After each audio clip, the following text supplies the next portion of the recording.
Hey, I'm Ron Pope, and we are at the Provola Festival.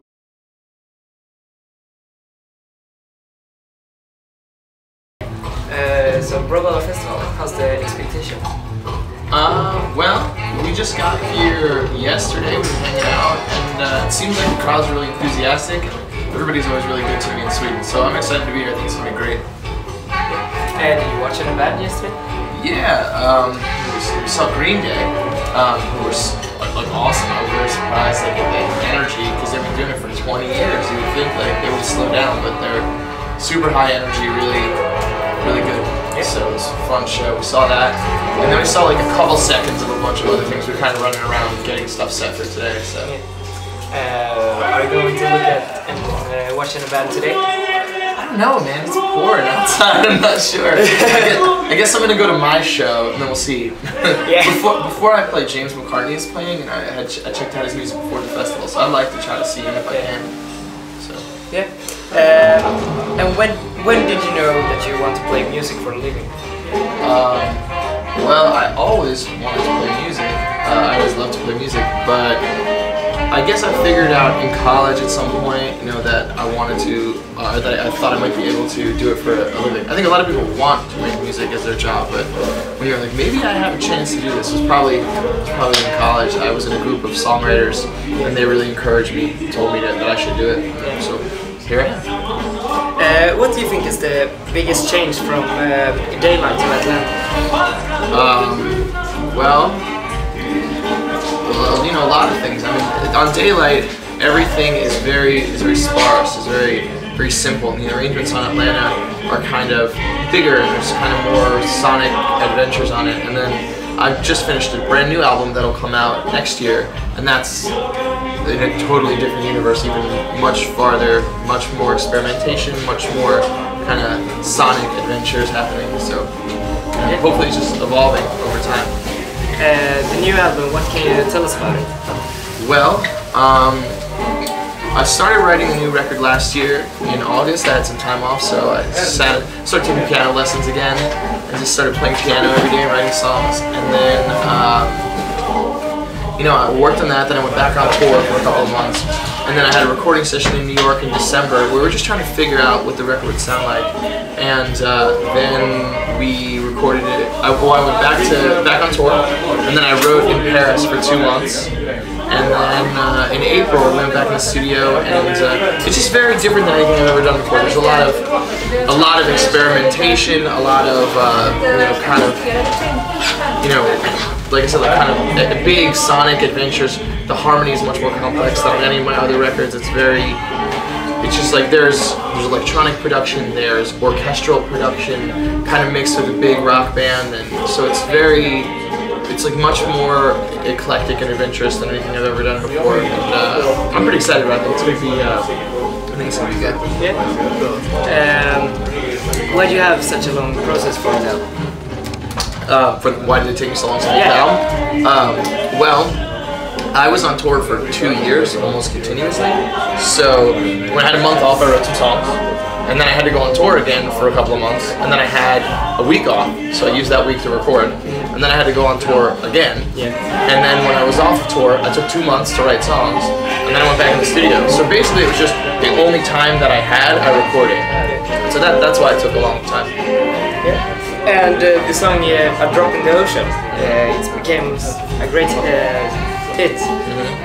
Why do you think it makes it good? I don't know, man. You know, you never really know. I think you write the songs, and then it's wherever the people take them. You know, that one people seem to like, and you know, there's some other ones that are just, you know, they weren't my favorite songs on the records necessarily, and they become everybody else's. You know, I love all the songs. Like they're equal to me. Like each of them are, you know, they're equal for me. But that one, just people gravitate towards. I don't know. And since the people seem to like that song, do you think that specific specific song have helped you in your career? Yeah, I mean, absolutely. Anytime people like, one of the songs, of course it helps propel your career forward. Because for me, so much of what has happened in my career is word of mouth, where one fan gets very enthusiastic, and then they share the music with all their friends, and then all of a sudden it went from one person to 20 people, and then those 20 people tell 20 people each, and it just spreads through word of mouth. And so that's, if people love a song so much that they feel like they have to share it with their friends, before you know it, it's just reached out and reached out and reached out. And there's people all over that know about the music that wouldn't have otherwise learned about it. So for me, it's very important that people like the songs. It makes it so it spreads. Yeah. And this is your third time in Sweden this year, right? So I played in Sweden in January. Yeah. And then, I came here to visit a few weeks ago, just kind of to hang out because I like Sweden a lot. So we were in Stockholm, and then and this is my third time this year, I guess, in Sweden. Why do you come to Sweden so often? I like it here. I don't know, everybody's nice to me. It's a beautiful place. The food is good, and I guess I don't mind being cold that much. So, although I always complain about it. Do you have any special places that you visit when you're here? Well, this is my first time driving through kind of the countryside, because we came from, no, this time we came from Eindhoven in Holland, and so we got to drive through the country. Usually I'm in the city when I'm here, so it was really cool to get to see, first of all, I've never been here in the summertime, I've only been here when it's cold. I was in Stockholm in May once, last year, I guess. But this is the first time for the proper summer that I'm here, and so it's beautiful. So I think I love just like the whole country is so beautiful. I didn't know about the big wide open space that there is in this country, and so that was really cool. That was something new for me that I saw this week. And your record Atlanta have been out for over a year. What do you think about it today? Is there anything that you would do different? No, not really. I mean, I put a lot of thought and kind of preparation to that record, and it became, exactly what I wanted it to be. I really love it. So no, I wouldn't change anything at this point. I think a lot of people kind of do that, where they're like, I would have recorded the drums differently, or I would have done this. But for me, it's like, I make so much music and release so much music that rather than saying, I wish that I would change this, I just go forward and do something different next time. And when do you think we will see more of you in Sweden?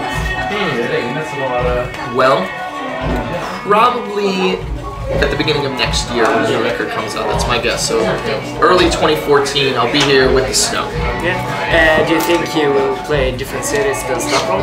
I hope so. I think kind of each time I come to Sweden and the shows get bigger and bigger and bigger, I think it's kind of showing the people, the promoters, and people in the music industry, like, oh, people here like this. My first show was a little smaller and it was sold out, and then my next show was bigger and it was sold out. And, people seem to show up, so I would love to go and visit some new places. And I just started taking Swedish lessons, and I'm like 5 words of Swedish. I'm like trying to learn, and so I'd love to be able to come back more and practice. What words do you know?